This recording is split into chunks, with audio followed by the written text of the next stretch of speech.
Coach, you end up having to bring in some young guys in the game. I thought Coach Malzahn mentioned they might have that scout team before. Did they know what they were doing? I mean, Well, what was that? yeah, they were on a scout team probably both 2 weeks ago.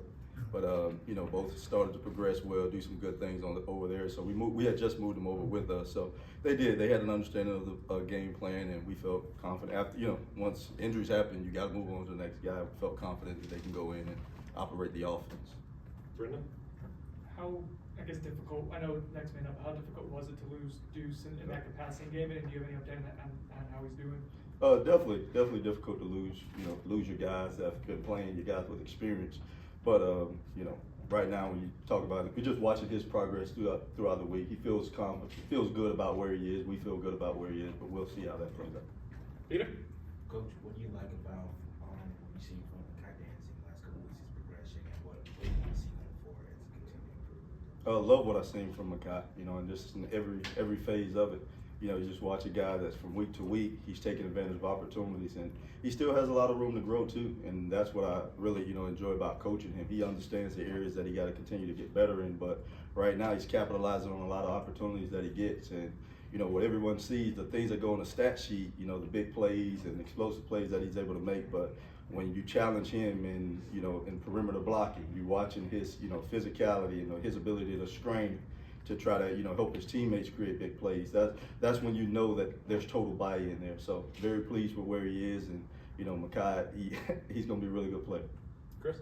For Tariq, Tayshawn, young guys who got in there, how beneficial was it for them to get some experience in a game setting, and what did they learn from that? Yeah, I think it's big. You like you say, you lose guys, and that part of it hurts you, but for the experience that is gained for those young guys, it's big for our program moving forward. Big for their careers to be able to get in there when the game is still in crunch time, because a lot of the times that they played this year, that it's been lopsided, and it's a lot different when you're in those situations. So the experience is going to help them, and you saw it today in practice, like Tayshawn Gelsey out there today.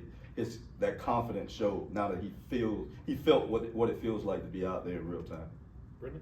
If I can follow up on Micahi, you mentioned that there's still ways for him to go, but it could be good. Like, just given how much he's developed in such a short period of time, what is his upside? Like, what could he eventually end up being? Oh man, he can be one of the best. He can be one of the best. I really do believe that, and it's not just because of his skill set. He's blessed with a lot of got good length. He's strong. He's a wiry, but he's strong at the point of contact. You see, he break tackles. His ability to make contested catches, but his coachability. He's a kid that right now he holds on to everything that you say. And when you have a guy that has that kind of buy-in with the abilities that he has, like, the sky's the limit for him. And I really think that you're going to see a lot more of him. And I'm just really excited to see what his future looks like. Ira? On his, I want to ask about both the touchdowns. On the first one, I don't know if that's the route, but it looks like he's adjusting to the ball where he kind of starts going upfield. And then on the other one, how rare is it to be able to get past the secondary in that situation? Hey man, he got real speed, and our quarterback trusts him with that. In the first reg, you see, we had another guy running the wheel route down the sideline, but just the trust that he has in Micahi's speed to still be able to get over the top, he put it out there, and Micahi just showed his ability to adjust to that ball, and that's exactly what he did. He adjusted to the ball, and he made play. A lot of guys, that's hard for a lot of people to do when they're just learning to play this position. So to see some of these things that he's doing this early, it has been very impressive. Go ahead. And you can't speak to the coverage they were playing necessarily or how they were coaching their defense, but do you think it's hard for DBs to understand how fast he is? Does he change the formula for defensive backs? Well, I'll say just from any defensive coordinator standpoint, any defensive staff, when you probably go down our depth chart, everybody gives a rundown on most Sundays, and probably in every packet you're gonna see what he's done in his other sport. So I think they know how fast he is, but some guys, they just have that ability to still be able to get behind people because, schemes, there's holes in every scheme, there's holes in every coverage, and people try to take away, certain things, and when you got a guy with speed that can at least get even with you, like it's tough to keep up with him. Liam? Well, with Lil Wayne coming back, obviously, he got some reps against Miami action last week, maybe not as many. But just what does he bring the recovery process he went through to get back in that position so quickly? Edge, toughness, confidence, and he brings that to our entire receiver unit. When he was out, we missed that. You know, we got really good players in there. We got really good young players that are constantly continue to develop. But Lawayne has certain kind of competitive nature to him that all of our guys feed off of. And you watch him with every game that he plays, with every week that he goes through with us, is helping the rest of the group continue to get better because they push each other, and he does that. He brings that energy every single day. You know, our DBs feel it, and the rest of our receiver group know, like, when he's bringing it, they got to make sure they bring theirs too. So it's been great to have him back. And you know, just one thing about him, when you watch him, the opportunities that he's gotten, he's capitalized on every opportunity that has come his way. When you talked about the ball coming to him, but when the ball's not coming to him, he's a dog. He's a dog, and you can look at his frame and probably say that he can't do this, do that. Like, he's been one of our most impressive perimeter blockers since he's gotten back playing. So the ball's gonna come his way more, and I truly believe that, because I believe if you play hard in all those other areas, it'll come to you. And you know, but Lawayne has done a good job of maximizing his opportunities. Brendan?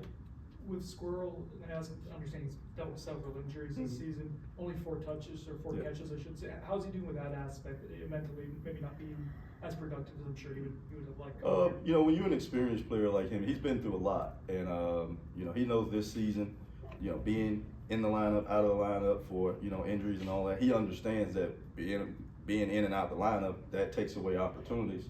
But that experience kind of helps him deal with it, because this isn't the first time that he's dealt with some injuries. He's dealt with them at different times of his career. But I think he's done a really good job with our young players that are, you know, that had started the season playing behind him. Like, he's a big part of Micahi's development. Like, behind the scenes when we're in practice, he's one of those veteran guys that's helping Micahi in his transition to being a wide receiver. And he's doing that, understanding that it may take away some opportunities with him as Micahi continues to develop, but he's a total team player. And I think right now, you know, he's in a good position to get himself back going, and we're excited to have him back. But he'll get those opportunities too, and I feel confident that he'll make sure he makes the most of them. Corey? Frustrating might not be the right word, but challenging when it comes to just never having your full receiver core ready. Like, since Squirrel it just seems now Deuce had to go out, Yeah. Squirrel was out, Lawayne was out. How challenging has it been, and are you ready to like showcase what you guys can be if you're all healthy and on the field? Oh, absolutely. You definitely want them all out there, you know, together and healthy. You know, you would love to have that, but at the end of the day, that's out of our control. Definitely out of my control sometimes. A lot of these guys, they don't actually be hurt. Things happen, but this is big time football, and you know, you recruit really good players that you feel good about, that are built the right way to be able to come in and take advantage of opportunities. So, you know, that's how I look at it, and that's what I challenge our guys with. No matter who's available, who's not available. You know, if we give you an opportunity to be, you know, with us in practice every day, get opportunities to be in the game, the standards don't change. And we truly believe that you can do it. Young, old, you know, whatever, we train you like that every day. And I want them all with the mindset that they can go out there and get the job done. And you're seeing some of our young guys do that. You know, Squirrel went down early in the year, and you probably thinking, you know, Micahi, his role gonna be just a reverse or speed sweep guy. And now you seeing him, you know, being a guy in the pass game that can make explosive plays. And you'll see that from more guys as opportunities come. And I feel confident with whoever's out there, they're gonna be ready to get the job done. We'll do 2 more. Ira? You've been around sports your whole life. Mhm. You've probably been a part of losing streaks. Yep. What's the key to getting through this, and what have you seen from the guys, how they're handling this? And just belief in each other, belief in, you know, in what they're being coached to do, you know, staying together. You know, there's a lot on the outside that can start, you know, seeping into your head, and that's, you know, that's everywhere. You know, that's sometimes it's family, sometimes it's just reading Twitter and all that. But if you focus on what's in front of you and you believe in the guys that you go to work with every day, you know, you pull yourself out of that. And I truly believe that this group is built that way. You know, and you know, for us, it starts with us as coaches too. We got to show that belief in them. And when they know that we're loving on them and that we truly believe in them, that confidence will come back, and, you know, it'll flip. It'll flip. We have great confidence in that because we watch them work every day. So, you know, just leaving practice today, like for the receiver group, that was probably as good as we've practiced as a whole. Truly was. Just the competitiveness that they came with, the ability to make plays, the focus that they were in, and, you know, that's a testament to what they're being coached to do and them believing in it. Aslan? You know, the offense has been very productive and effective, but there's been moments where it feels like maybe you can land a kill shot, like, you know, first drive in the second half against Yep. Pitt, there was a drive against Virginia.